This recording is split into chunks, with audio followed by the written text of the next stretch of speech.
so they can't really compare, they're happy with their vision. Or the better of the two eyes actually is asymptomatic and they say they only have problem in one eye. So the photo is very important, as what Ron mentioned. Okay. Other ocular history is also important, right? You want to ask whether the patients have had contact lens wear, so you wouldn't want to do your biometry if you've just taken out the contact lenses an hour ago, for example. Previous refractive surgery, dry eye, corneal disease, especially focal endothelial dystrophy, glaucoma. You want to look out for pseudoexfoliation. Patients on medications will affect the ocular surface as well. You need to optimize that. Visual field status, because you need to tell the patient whether or not they'll regain full vision. Any surgeries done before, you will plan a decision and tell them about the risk of failure of the rotation surgery, for example. You want to look out for the history of macular retinal disease, the treatment that was received, right? Especially if they've been having intravitreal injections, you may have actually injured the back of the legs, right? And then you can have a dropped nucleus. So, can I just ask you while you're there, regarding the previous refractive, the contact lens wear issue? Right. You know, I just saw a case 2 days ago. Patient comes in at -12 wearing soft contact lenses, had been off the soft contacts for 2 days. Is that enough, or would you? How long would you wait? Maybe Sri can chip in on this also. I would say minimum 1 week. Minimum or soft, 1 week. rigid at least 2 weeks. Yeah, rigid at least. So soft lenses are ideally a week, but and I used to do 2 days, but this was not enough. I saw that the patient had very irregular corneas, which was just unlikely. Sri, what do you think for soft contact lens wear, say in a high myo? What do you think is a recommendation for stopping contact lens wear prior to biometry? At least 1 week. At least 1 week, yeah. 5 days to 1 week, but it depends upon the fit of the contact lens. Right. And I also like to do topography, and if I see any distortion in the topography, then I wait longer until it settles down. So topography is very important while assessing, and it would give you a clue as to when you can do the biometry, because if there's any distortion in the placido image or inferior steepening or warpage, contact lens warpage, then definitely your case will be off and your final result will not be good. So definitely do a topography.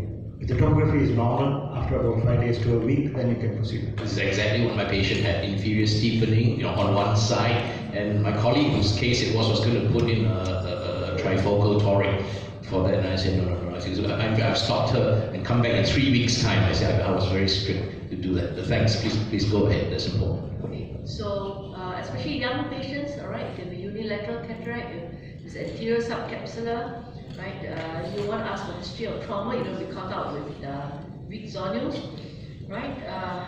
You want to know about the occupation, the lifestyle, whether they drive. It's very important. If they've got advanced cataracts, you need to stop them from driving. Medical history, diabetes, of course, risk to the retina and infection, whatever. Ischemic heart disease, because these patients may be on antiplatelet therapy, and you might want to stop this if you're going to have some complex surgery or need to give a block. Medication, all right, always ask the men for tamsulosin. In fact, women also can take it, right? Drugs that cause cataract, like steroids, right? Immunosuppression, because of the risk of infection for surgery. Patients who are on depression therapy get dry eye disease. For examination, all right, why do you want to examine them? What do you want to get out of the examination? You establish the type and the density of the cataract, what Ron alluded to earlier, so that you can prepare what technique you're going to adopt. All right, important to establish if the cataract is completely responsible for the visual complaint. This is very important because we do get patients who come with a cataract but may have some other underlying problem that is contributing to the blurred vision, for example, a macular hole, right? And then if you take out the cataract and the patient's vision is still poor, they may actually end up suing you, right? Because you didn't explain to them that they had another problem that was really mainly responsible for their poor vision. So you want to look at the presence of risk factors for complications. So you'll look at the corneal health, because you don't want a swollen cornea the next day and be blamed because you did bad surgery, right? The patient may have a low endothelial cell count to start off with. Interior chamber depth, all right, very shallow chambers, you need to be more careful. You have to strategize for these cases. Pupil abnormalities, where the pupil is stuck, pupil does not dilate properly, is it eccentric, and so on, right? Zonule status, especially for the advanced cataracts. Very often these advanced diseases, very dense cataracts or white cataracts, they also come along with weak soils. So you want to assess that. So when we talk about the density, alright, you can actually use a grading, which is lux3. We commonly use this actually for studies, but I found it very useful. We adopt this also in the clinic so that all of us speak the same language.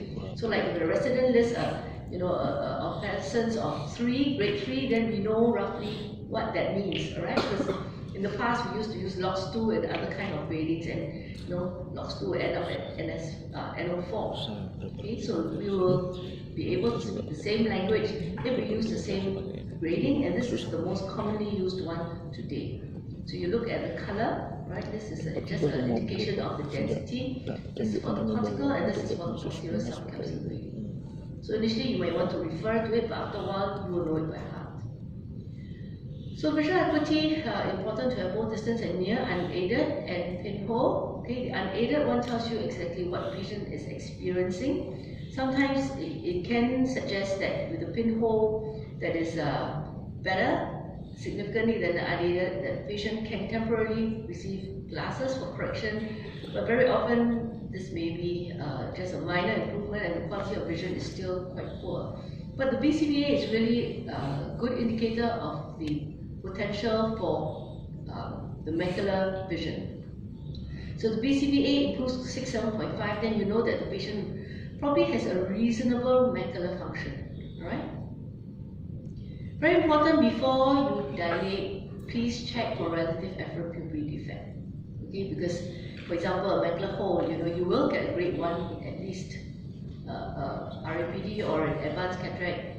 With a grade 3, maybe there's a retinal detachment. Even a grade 1 could be indication of a severe AMD. Okay, so once you've dilated them, it's very difficult to go back. You have to wait for another visit. So before you touch the eye, look at the ocular surface, the tear film, can do the ocular surface easy score, MGD, look out for this. This is very common in this part of the world. Tear meniscus, tear breakup time, corneal status, right? There may be complete erosion. You suddenly don't want to do any biometry on this patient today. Alright, any obvious pathology like pterygium, the humble pterygium is often ignored, alright, it can cause big problems, right, with astigmatism and unpredictable astigmatism. Obviously, that can affect visualization, that you want to plan for the use of capsule stains, endo-illuminator, even tell the patient about corneal transplantation, LASIK flap, right, look out for this. Some patients don't consider LASIK as a surgery when you ask, have you had any eye surgery, right? They just think, oh yeah, it's a procedure. I don't remember very much about it. It's 20 years ago. So we've been caught out like this. In fact, I was doing an IOL exchange for this patient, and I was looking at the K readings, and I said, oh, it's so flat. Have you had any surgery before? And I realized that the 2 surgeons before that didn't realize this. Okay, and the biometry ended up plus. Alright, look out for catata, very important. The anterior chamber depth is the same for dilation, indication for earlier cataract because the shallow anterior chamber, or perhaps you want to offer a laser peripheral iridotomy. What's the risk to the cornea with the shallow AC? Does the patient have glaucoma? Have a look at the disc through an undilated pupil. Iris at the pupil, look for posterior anterior synetia that you might want to address or have to address at the time of surgery. Whether there's pupillary membrane that you want to remove, you have to prepare your instruments. Whether there's shift in the center of the pupil or miosis, alright? So if you want to consider using a multifocal lens, this is something that you might want to look at because the pupil really nasalizes significantly. Your angle kappa may be an issue, right, for a multifocal lens and maybe a contraindication. Whether the patient has a dilated fixed pupil that you might want to address at the time of surgery. So you might want to suture such a pupil, or if the pupil is not dilating well or is adherent, you might want to do pupil expansion procedures. How about the cataract, the type? As we mentioned earlier, the density. Take note, especially even of white cataracts, look out for anterior subcapsular fibrosis that you might miss because you just think it's white, and fibrosis is also white. Okay, you might be caught up with a red cyst that runs out. Posterior polar cataracts, okay, look out for these. Special cataracts associated with ocular or systemic disease like pseudoexfoliation syndrome, which not infrequently has been missed, alright? breach in posterior capsule with previous injections, Marfan syndrome, rule out other pathology, check the pressure. So you need to be a good overall general ophthalmologist anyway, not just a cataract surgeon, right? Dilate the fundus examination, especially for optic disc, the macula, vitreous, retinal, peripheral area, whether there's any lattice that you might want to refer to your retina surgeon for treatment prior to surgery. And as Ron mentioned earlier, we recommend OCT for all patients. And very often it's done mainly for the macula, but I can tell you it's useful to also do it for the optic disc. Very often we have patients with discs that look normal, but on scans are abnormal and have got visual field defects. Invisible ERM, subclinical CADs can all be detected. Of course, if there's no view, do an ultrasound. If it's a dense cataract, I always ask for endothelial cell count. Shallow AC, I'll look at the ASOCT, look at the angles. UVM, for zonal status, especially in advanced cataract, whether the white cataract, black cataract, or a shallow anterior chamber, I'll look at the zonal status. Or a young patient, sometimes you can explain why one eye has got cataract and the other doesn't. Integrity of the PC is very useful also, using a UVM. If the white cataract, sometimes the ASOCT will show you fluid class, right? Tell you that you might have to mannitol pre-op and use a needle to aspirate the fluid, otherwise this capsule can rip out. I use the ASOCT to look at the posterior polar. Sometimes you'll be surprised it's actually gone through or it's ruptured through the posterior capsule already. Post-LASIK patients look pterygium and so on. We talked about corneal tomography. So I think in summary, when you're examining a patient, it's important to ask these questions. Is the cataract the cause for visual symptoms, or is there another contributing cause? Right? Is the cataract visually significant? Is the patient's lifestyle affected? So if you have a pilot and the patient's got posterior subcapsular cataract and seeing 6/6, you still need to do the cataract because he will not be able to work well under glare conditions. Is the cataract complicated? Right? So you need to look out for this, especially the advanced cataracts. And is surgery indicated? Okay, so for the shallow anterior chamber, perhaps surgery is indicated earlier in such a patient. Then are there additional procedures or precautions or counseling needed? Right? So that's when you look for possible complications that you want to talk to your patient about. Okay. Any questions for me?